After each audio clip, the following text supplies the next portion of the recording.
दबंगा है। मैं उस देश की नागरिक हूँ जो हर ठुकराए हुए लोगों की शरण स्थली बन जाता है और सात समंदर पार परदेशियों को भी अपने ब्रदर्स एंड सिस्टर्स कहकर बुलाता है।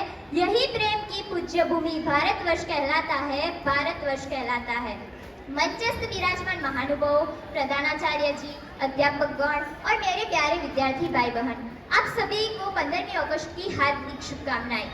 आजादी, आजादी का सही अर्थ वही समझ सकता है जिसने कभी गुलामी की हो। हम बड़े सौभाग्यशाली है कि हमने स्वतंत्र भारत में जन्म लिया है। यूं तो आजादी की लड़त 1857 में ही चली गई थी, जो 1947 को हमारे देश को आजाद कराई।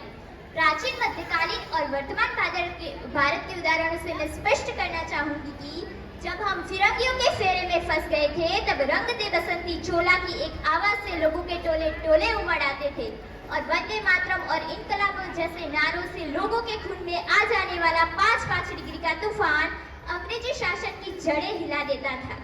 62, 65 और 71 के युद्धों में अपना सुहाग जला देने वाली औरत ये कहती है कि प्यार भी भरपूर गया, प्यार भी भरपूर गया, मांग का सिंदूर गया, नन्हे ननिहालियों की लंगोटियां चली गई, छोटी छोटी बेटियों की चूड़ियां चली गई, बाप की कमाई गई, भाई की पढ़ाई गई। एक ऐसा विस्फोट हुआ, पता ही नहीं चला, पूरे जिस्म की कहीं बोतियां चली गई, पूरे जिस्म की कहीं बोतियां चली गई।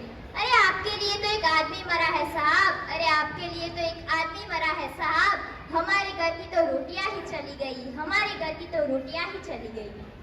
इस तरह पूरा परिवार जब अपनी देशभक्ति साबित कर रहा होता था, तब देश बलिदान मांगता था, तब देश मर जाने को कहता था, मिट जाने को कहता था, फांसी पर चढ़ जाने को कहता था।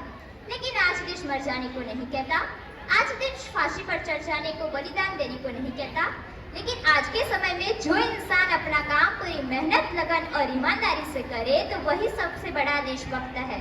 मैं नहीं मानती कि फेसबुक, व्हाट्सएप और इंस्टाग्राम की डीपी को 3 रंग में रंगना ही देशभक्ति है। जो लोग ये कहते हैं कि वर्ष में हाथ में 2 बार झंडे लेकर घूमना ही देशभक्ति है, तो मैं इनसे पूछना चाहूंगी कि फुटपाथ पर रहने वाला बच्चा नंगे पैर में जब झंडे बेच रहा होता है, तो क्या आप उसे देशभक्ति कहेंगे? नहीं, वो देशभक्ति नहीं है, उसे पेट में भूख की शक्ति है जो उसे ऐसा करने पर मजबूर करती है। तो फिर देशभक्ति क्या है? परिवार, समाज और राष्ट्र के प्रति समर्पण का भाव है देशभक्ति। आज के नौजवान युवा दूसरों को मार मिटने को नहीं, पहले खुद मर जाने को तैयार हो जाए, वो है देशभक्ति। देशद्रोही के जीवन में आने वाला तूफान है देशभक्ति, ताकि हर देशद्रोही ये समझ सके कि अगर तू परिंदा है तो ये आसमान तेरा है, अगर तू परिंदा है तो ये आसमान तेरा है, अगर तू दरिंदा है तो ये शमशान तेरा है। भाईचारे से रहना है तो रह यहाँ, भाईचारे से रहना है तो रह यहाँ, वरना ये कब्र भी तेरी है और कब्रिस्तान भी तेरा है, वरना ये कब्र भी तेरी है और कब्रिस्तान भी तेरा है। आप लोग भारत माता की जय कहते हैं, पर क्या आपको पता है भारत शब्द का अर्थ क्या है? भारत शब्द का अर्थ इंडिया नहीं है साथियों। भारत संस्कृत की 2 धातुओं से बना है, भा और रथ। भा का अर्थ है प्रकाश, जहाँ भी भा आता है प्रकाश के अर्थ में आता है, जैसे कि भानु अर्थात सूर्य, आभा यानी उजाला, प्रभात यानी सवेरा, इस सब में भा आता है और प्रकाश के अर्थ में आता है। और रथ का अर्थ है जुटा हुआ, लगा हुआ, शिक्षार्थ, साधनार्थ, तपस्यार्थ। तो जो भारत प्रकाश की खोज में रथ है, वही मेरा और आपका भारत है, तो वही मेरा और आपका भारत है।